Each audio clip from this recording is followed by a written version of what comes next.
In the name of Allah, who is most merciful and most beneficent. Assalamu alaikum, everyone. I welcome you all on the platform of University of South Asia, and I'm delightful to be here today on this platform on the digital learning system of University of South Asia. And the topic we are going to study today is infrared radiation. So the point is, what is the infrared radiation? What are the objectives of this lecture?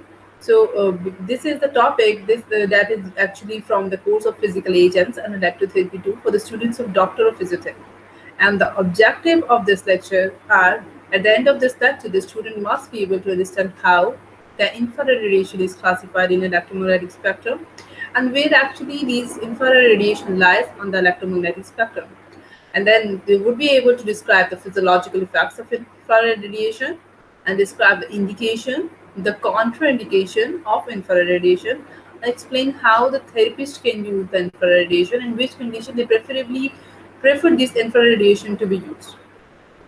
The outlines of today's lecture are the definition and the classification of infrared radiation, the sources and the production and the generators of infrared radiation, the physiological and therapeutic effects of infrared radiation, the indication, the contraindication, the dangers, and the precautions that we have to take care while we are going to apply the infrared radiation, and ultimately the practical and the clinical implication of ultraviolet radiation according to latest evidence-based approaches.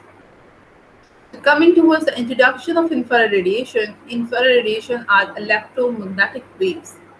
They are the waves that lies between the visible light and microwaves on the electromagnetic spectrum. You can see in this picture, this one is infrared radiation, the red one portion that is lying with the visible light, and it's in between the visible light and microwave. So infrared radiation are electromagnetic radiation that lies between the visible light and microwaves. They have a wavelength from 750 nanometer to 400,000 nanometer. And these waves have a frequency of 4 10 raised to about 14 hertz to 7.5 into 10 raised to about 11 hertz frequency. Infrared was discovered by William Herschel in early 19th century, and it is considered a superficial heating modality.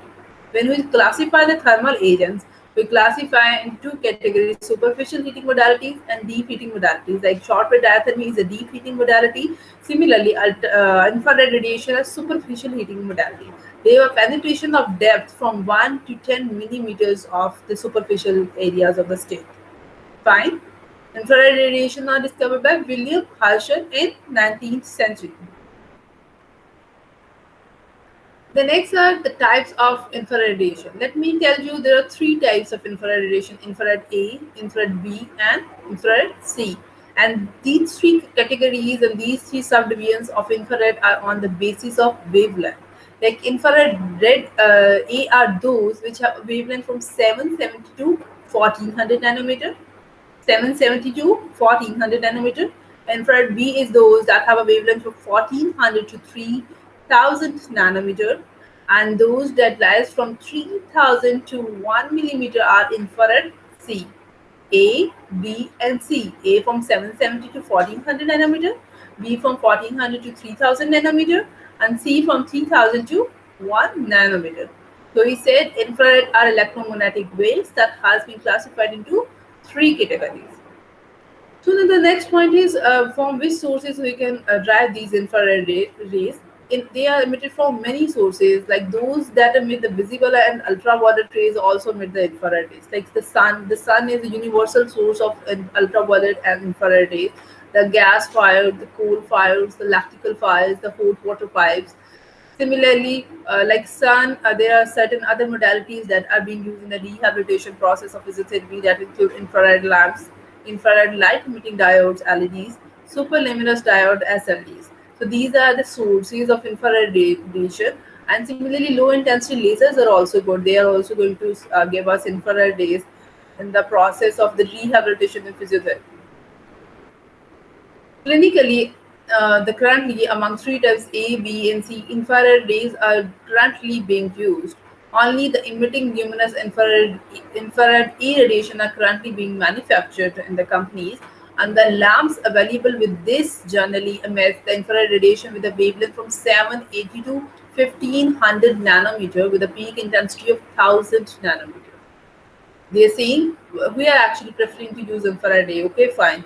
The one that we preferably use with the wavelength is from 780 to 1500 nanometer, and among from 700 to 1500 nanometer, the peak intensity we prefer to use is 1000 nanometer. Right? 1000 nanometer is the peak intensity of the lamps that we actually preferably use in current clinical practices.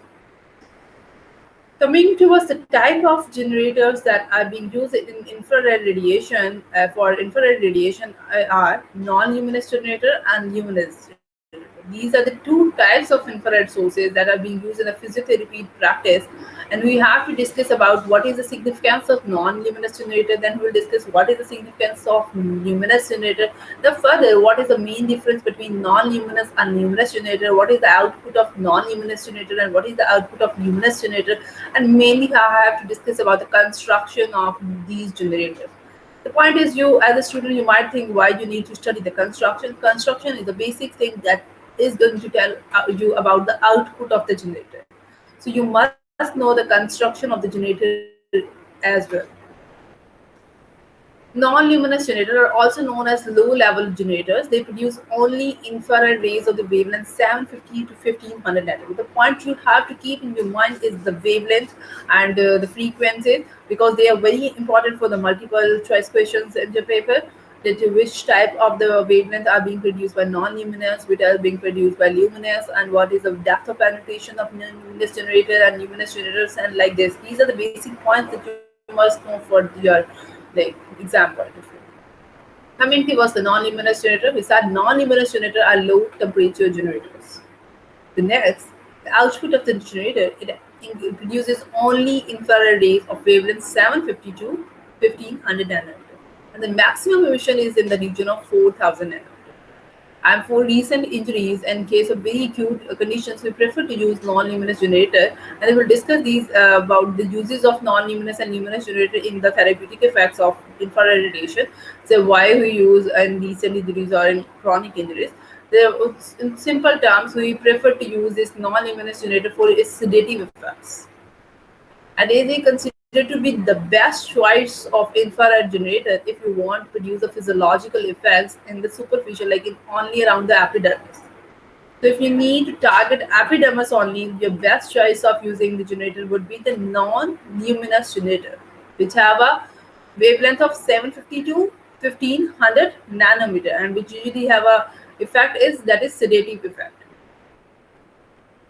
Now we are going to discuss the basic construction, and there are different types of generator that we will discuss. Like these generators are heated by passage of electrical. What we are going to make in this generator, and we are construct this generator, there is a passage of the current through a bare wire or carbon wire that would be actually had in a non-conducting material like porcelain in different ways. It has a different type of like manufacturing constructions. So we'll discuss it. So in simple, there is a carbon wire in which the electrical heat is being passed, and this is the carbon wire is kept in a non-conducting material like porcelain, and it is ultimately mounted in a center of a parabolic reflector. So these things are four things we are going to discuss in different ways. Like the first construction of the generator consists of a coil of the wire that is wound on a cylinder of some insulating material such as a fire clay or porcelain. What you are going to discuss, or I am going to tell you, is that there is a coil of wire that you are going to wound over a cylinder, and this cylinder is made of some insulating material that can be either fire clay, that can either be porcelain. So rather than the element of a radiant electrical fire, electrical current, what is going to happen is the coil that is wound over the cylinder that I said that has certain characteristics. Now the current is going to pass through this wire, and there would be production of the heat, and the heat that is going to emit is actually infrared rays from the hot wire and the fire clay that has been also transmitting heat just because of the conduction between hot wire and fire clay. The output is your infrared rays, and some visible rays are also being produced along with the infrared rays. This is a point that is going to cause some imperfection right now in this generator, that we only need infrared rays, but this type of human generator is giving you some amount of visible ray. So when the element is hot, a red glow is visible. So this type of the element is not perfectly non-luminous. Fine. Simple, a coil of wire wound over a cylinder. And then the composition of cylinder is that it is an insulating material made of porcelain and fire clay. Okay, that is not a radiating electrical fire material. Okay, this is about the cylinder. First thing was coil of wire through which a now current is being passed, and when current passes through the wire that is rounded over the cylinder, infrared rays are being emitted.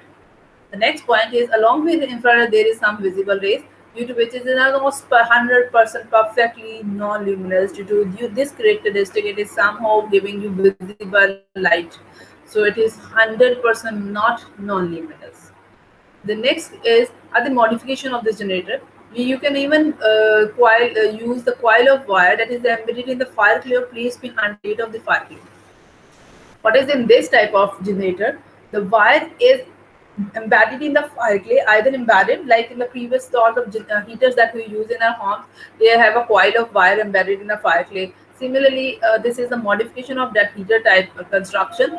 The coil of wire is embedded in a fire clay, placed behind the fire clay, and the fire clay is painted black, and few visible rays are only produced. Both these type of the previous one generator and this one generator are connected to a circuit by screw cap device and are placed in a parabolic reflector, gently curved spherical reflector. Then this generator is placed in a reflector, as we're going to see in the picture. As well as this infrared radiation is also present in our lab, that in clinical lab in our university. We will also practice this application and discuss construction when we will do the clinical practice. The next is the third type of non-luminous generator. The first one was a coil of fire that is monoporous cylinder. The second one is a coil of fire that is embedded in a circuit. This one is third one type of non-luminous generator consists of a steel tube that is of 8 millimeter in diameter, within which a spiral of the wire is embedded in some electrical insulator, which is conductor of heat, and current is passed through the central wire which produces the heat, which is connected by insulator to steel tube, which emits infrared rays, and this tube is bent into 2 to 3 turns mounted in a large reflector. What this generator has is it consists of a steel tube that is approximately 8 millimeter in diameter, which is a spiral of wire embedded in some electrical insulator that is a conductor of heat, and you allow to pass the current through it, and when the current passes through this wire it is going to produce the heat, and heat is going to emit infrared radiation, and this tube is bent into 3 turns that you are going to mount in a large reflector. These are just pictures of a few lamps. You can see this picture, the coil of wire is actually mounted in a reflector. This is silver one is a reflector. One thing another very important thing about non-luminous generator is all the non-luminous generators require some time to heat up before the emission of the rays reaches to maximum intensity. So whenever you're going to apply on the patient, you must keep it on 5 to 7 minutes earlier you're going to apply, so that it may reach to the maximum intensity. Now we're going to discuss about luminous generator. The previously we are discussing about the construction of the luminous generator, non-luminous generator, their output, their wavelength, and the target issues. Now we'll discuss about non-luminous generator. Coming to these points, luminous generator is high temperature generator, while the non-luminous generator was low temperature generator. And the rays that are emitted from the luminous generator consist of output visible rays, few ultraviolet rays, and are infrared rays of wavelength 350 to 4000 nanometer. And the luminous generator usually consists of almost with infrared rays and a small portion of visible rays as well. The maximum emission in this region is 1000 nanometer, and all the luminous generators are the source of radiant heat. And if the physiological effects of infrared radiation are required subcutaneously, the best source of infrared radiation is your luminous generator. So for the layers of more chronic type of the effect, shorter rays may prove to be very effective from the non-luminous generators. So they are preferably used in chronic conditions. Now coming towards the construction of the luminous generator, the visible generator. Infrared lamps that are going to produce infrared radiation, they are produced by incandescent lamps. These incandescent lamps consist of a wire filament enclosed in a glass bulb. It's like the bulb that was previously used and being used in our homes, that consists of a wire of tungsten filament that is enclosed in a glass tube. This is a modification of that bulb, And in this lamp that is going to consist of a tungsten filament that is inside the bulb at an inert gas at a low temperature. Then the point why the wire that is being used in the bulb is made up of only tungsten filament, because the filament that is made up of tungsten has tendency to tolerate the repeated heating and cooling. I'm again going to revise. This generator that is going to produce infrared radiation is through a lamp that is named an incandescent lamp. And these lamps consist of a tungsten filament at a very low temperature. And this filament has a tendency to tolerate the repeated heating and cooling. So inside of the glass is silvered to provide reflection. When you turn on, you put on the lamp, it produces visible light, infrared, few ultraviolet radiation. The outside of the glass is reddened to absorb the green and blue rays, and the human skin has a tendency to absorb 95% energy if it is perpendicular to the surface. Human skin has tendency to absorb 95% of the energy if the rays are striking to the perpendicular to the surface. We will discuss this and why they need to be fall perpendicular in the coming application techniques. Now this is the table just to make the differences between luminous and non-luminous generator, the sources, the types, the wavelength differences, their emission, the penetration, the usage, and the physiological effects they are going to bring about. We will discuss in different categories. Coming towards the absorption, let me tell you, when the radiation are coming and they are going to strike the skin, they will be reflected. Some of them may penetrate, some of them may scatter, they may be reflected, and ultimately the one that needs to be absorbed may be absorbed. So close to 95% of the radiation that are being applied perpendicular to the skin is being absorbed. It also depends upon the absorption coefficient of the tissue, as the water and proteins are the strong absorbents of the infrareds. So any radiation entering to the skin depends upon the structure, the vascularity, the pigmentation of the skin, the wavelength of the radiation. Let me tell you any other very important thing about absorption that is related with absorption is penetration. Coming to this point, I am going to tell you another thing, that the amount of the temperature and the amount of the heat that is being produced inside the tissues when you are going to apply infrared radiation depends upon the penetration of the rays. How much heat that is going to be produced in the tissues depends upon the penetration of the radiation. Penetration of the radiation into the tissue is dependent upon number of the factors like intensity of the source of infrared, mean the power of the infrared, the wavelength of infrared, the frequency of infrared, the distance of the radiation source for the tissues, the angle of the incidence, mean at which angle they are going to strike to the tissues, it hits to the tissue, and the main one is coefficient of absorption of the tissue. That which I'll tell you again, the factors that are going to affect the penetration and the absorption of infrared radiation is the intensity of the source, mean the power of the source, the wavelength and frequency of the source, distance of the radiation source from the tissues, the angle of the incidence, the coefficient of absorption of tissues. These are the factors that are going to govern the penetration and absorption of infrared radiation. However, according to recent studies, the high power infrared will deliver more radiation to the skin, and most of the lamps deliver infrared radiation with a power in the range of 50 to 1500 volts. And the wavelength of infrared radiation used clinically, which is between 30 to 1500 nanometer, and is absorbed in the superficial fast to 1 to 3 millimeters in the human tissue. According to some studies, at least 50% of infrared radiation of 1200 nanometer wavelength penetrates beyond zero point 0.8 millimeters and is therefore able to pass through the skin to interact with the subcutaneous capillaries and cutaneous nerve endings. Human skin, our skin, allows the maximum penetration of radiation with a wavelength of 1200 nanometer, while being virtually opaque to infrared radiation with a wavelength of 200 nanometer or even greater than that. This is a picture to show you the depth of penetration of infrared radiation. As we said, infrared radiation are of three types: infrared A, infrared B, and infrared C. You can see infrared A penetration, B and C, they vary in the range of penetrating through the tissues. Now coming to the physiological effects of infrared radiation. pain, what are the physiological effects when infrared radiation are going to be applied to the tissues.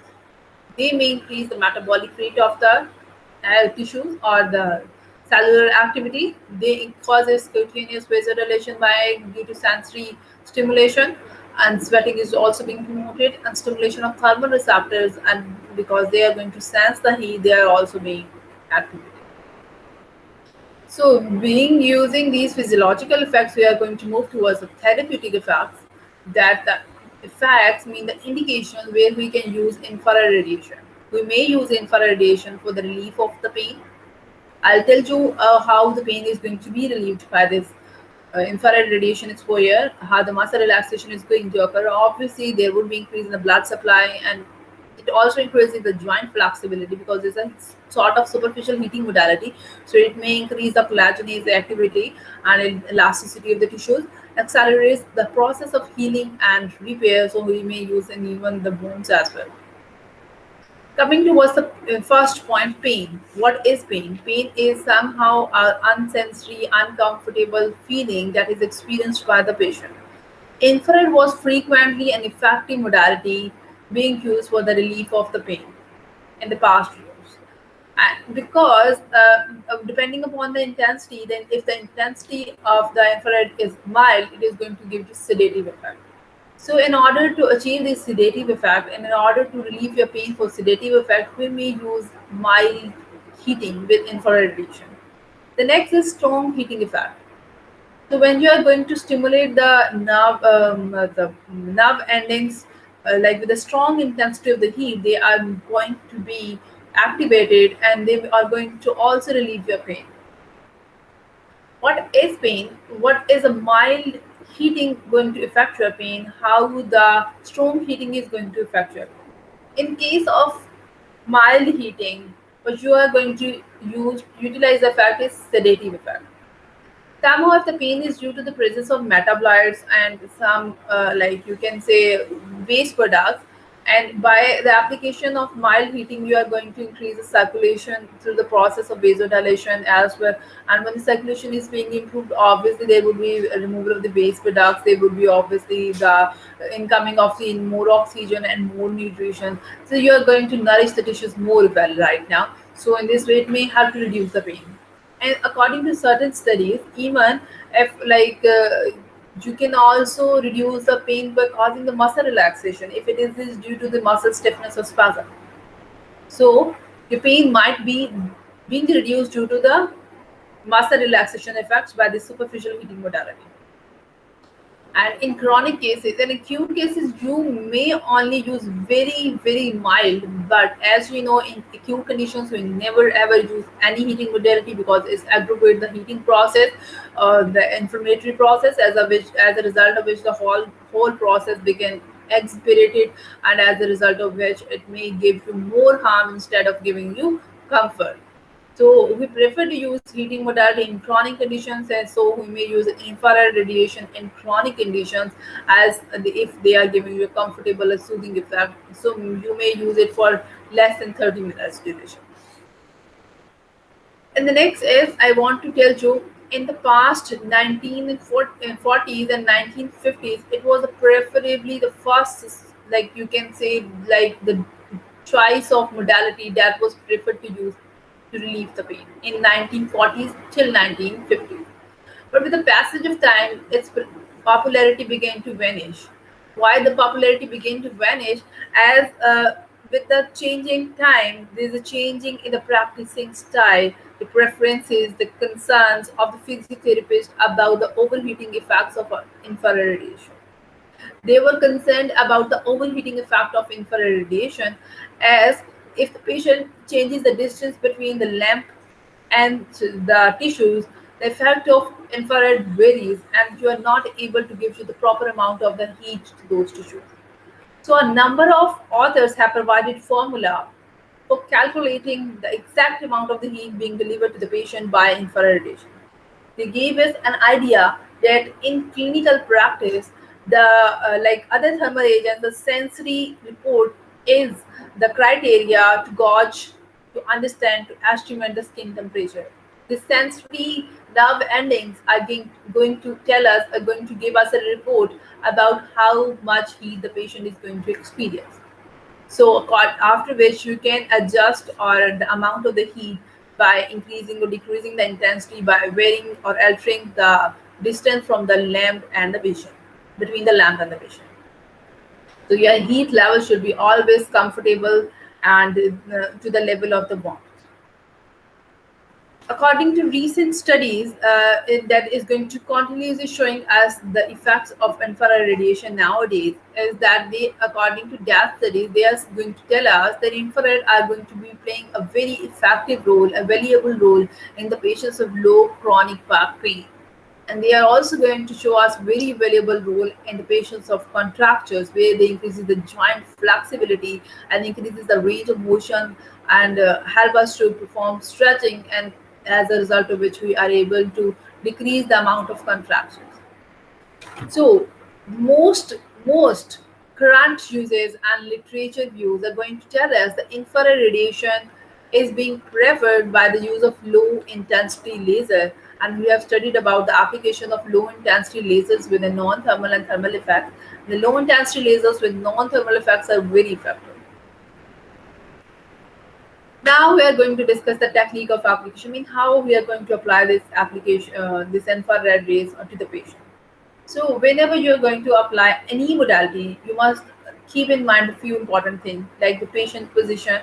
You always tell your patient, you always explain your patient the nature and the facts the patient is going to experience with the modality, and always examine the skin to be treated. So the patient position should be comfortable, it should be suitable, it should be in such a way the area to be treated is exposed. The next is always in any other modality you're going to apply in the physiotherapy practice, explain the nature and the effects of treatment to the patient. Explain what you are going to apply and the patient is going to experience, and what type of the feelings he is going to, or he or she is going to experience. For example, if I was going to apply any current, and current is of different types, I must tell my patient that this type of the current would be like this. If I'm going to apply any heating modality, right now I'm going to tell you about the infrared radiation, I must tell my patient that he is going to experience this type of like rays, and they would be comfortably warm or mild. But if in case of any issue or any discomfort, he or she may tell me. So explain the patient the nature of the treatment. Then is examine the skin to be treated and test the thermal sensation, and also check for contraindication.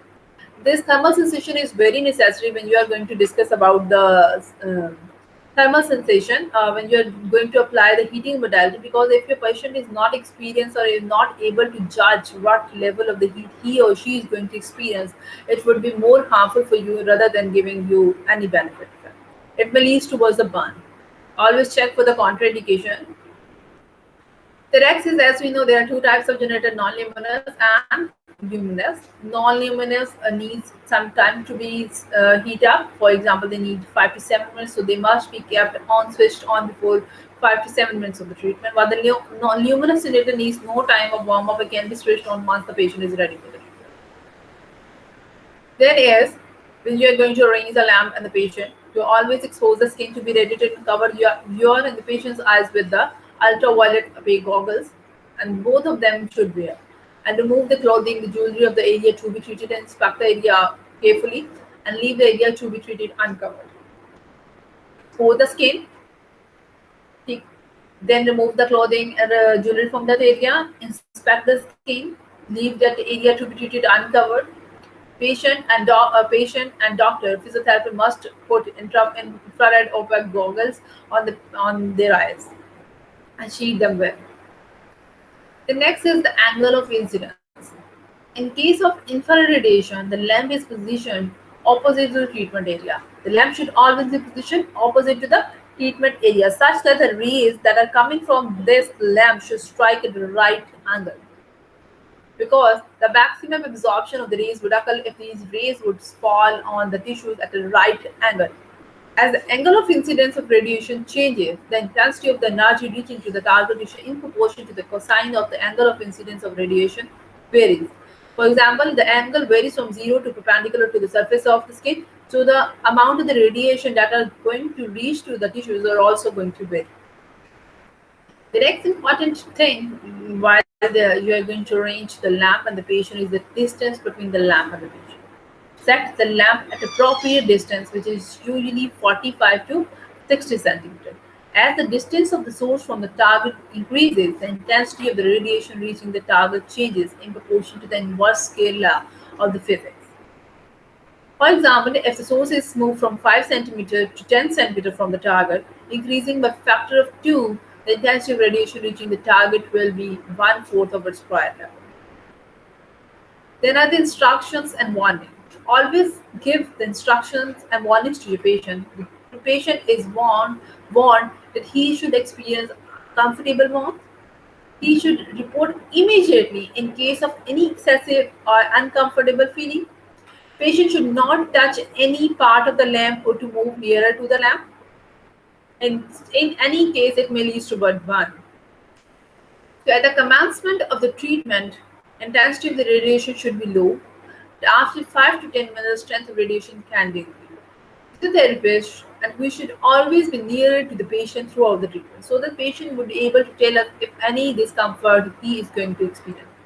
Sweating is encouraged and monitor the response of the patient during the treatment. This monitoring of the response during the treatment is also very important just because why it is important because for example if the patient is experiencing more heat he would be able to tell you, but if the patient is reporting you that he is not able to experience or able to feel, judge the heat, don't keep the lamp nearer to the patient. This might be possible due to the heating effect, the sensory nerve endings or the skin has accommodated. But if you keep the lamp towards the patient in order to provide it heating, it may cause the burn and it may alter the amount of the heat that is going to go inside the tissues. The next is when the treatment is going to end up after 15 to 30 minutes and you're going to turn off the lamp and dry any perspiration from the treating area. On completion of the treatment, the skin should be checked carefully. You must palpate and feel it is either mildly or moderately warm. And if any erythema is present, after extensive radiation, the patient should not rise suddenly and from the recumbent position and go out in the chemotherapy, cold therapy or cold areas. Because if he suddenly rise from recumbent position and he suddenly stand up, what is going to happen? There would be decrease in the fall in the blood pressure, due to which the patient may lead towards faintness. We will discuss this effect in the dangers. Advantages of infrared. As overall, the infrared radiation has advantages as compared to other heating modalities. That's your earlier study in the chapter of thermotherapy. In the case of infrared, there is no contact with the patient. There is decreased risk of cross contamination, no contouring problems, and you can observe the area during the treatment as it is not in contact, so it is visible. Still, it has some disadvantages, not easily localized. You can't localize a certain treatment area. Difficult to ensure the consistent heating. You have to control and monitor the heating. Because the amount of the heat transfer is affected by the distance from the skin and the angle of the beam with the skin, and both of which vary the tissue control and may be inconsistent between the treatment session. Now let me tell you about the dangers of infrared radiation. Application of infrared radiation involves number of the dangers, and the most important and valuable danger that we may experience with the infrared radiation is burns. So, what are the possible what is why we are going to experience this burn? Because when we are going to apply infrared radiation, there are a number of the factors that may alter and that may lead towards the burn. And the burn is sort of red appearance, and it may even lead towards the blisters, and they may occur immediately or during the treatment. The point is why this burn has occurred. Burn has occurred because of the number of reasons. It may be due to the impaired thermal regulation of the skin. It may be due to the improper distance between the lamp and the skin. It may be due to you has adjusted the distance accurately, but the patient have moved towards the lamp. It may be due to the patient fell to sleep during the treatment session. It may be due to some you can say alteration in the angle of the incidence. So there are the number of the factors that may cause burn. So you should monitor them. The next is electrical shock. Electrical shock may occur if any wire or during of the apparatus is exposed and come in contact with the apparatus. Faintness and giddiness may occur. It may be due to, as we earlier said, if a patient went to extensive infrared exposure, he must not stand from the recumbent position, during which otherwise he may be fainted just because of the fall in the blood pressure. So such a patient should always take some rest and then try to move out. Headache may also occur due to, like you can say, if a person is going to exposed to infrared radiation in very hot warm weather and sweating is not being promoted, you should promote the sweating by asking the patient to drink more water and to prevent the dehydration. In such a case, if the patient is not bothering, the sweating is not being promoted and the dehydration occur, it may lead to what headache. Gangrene may occur if there would be improper arterial supply to that area. Injury of the eye may occur with exposure of infrared radiation. It may lead to what cataracts. So always ask your patient to wear infrared goggles, opaque goggles, and also the therapist must also wear infrared goggles in order to prevent the cataracts.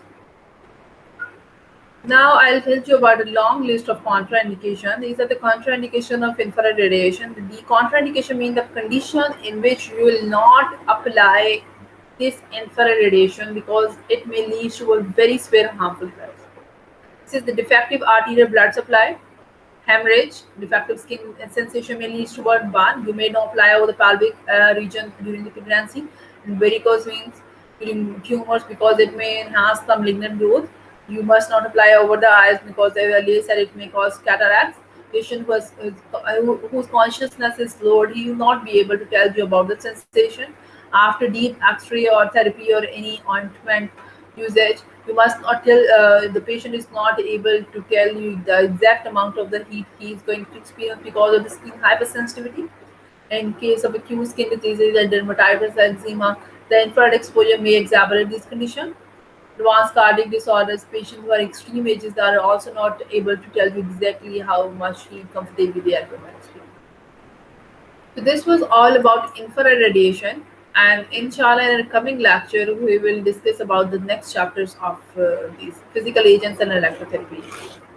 I will be glad to answer any question you have at this end of this lecture. And well, that brings me to the end of this presentation. And thank you so much. And I'll see you in the next lecture. Till then, Allah Hafiz.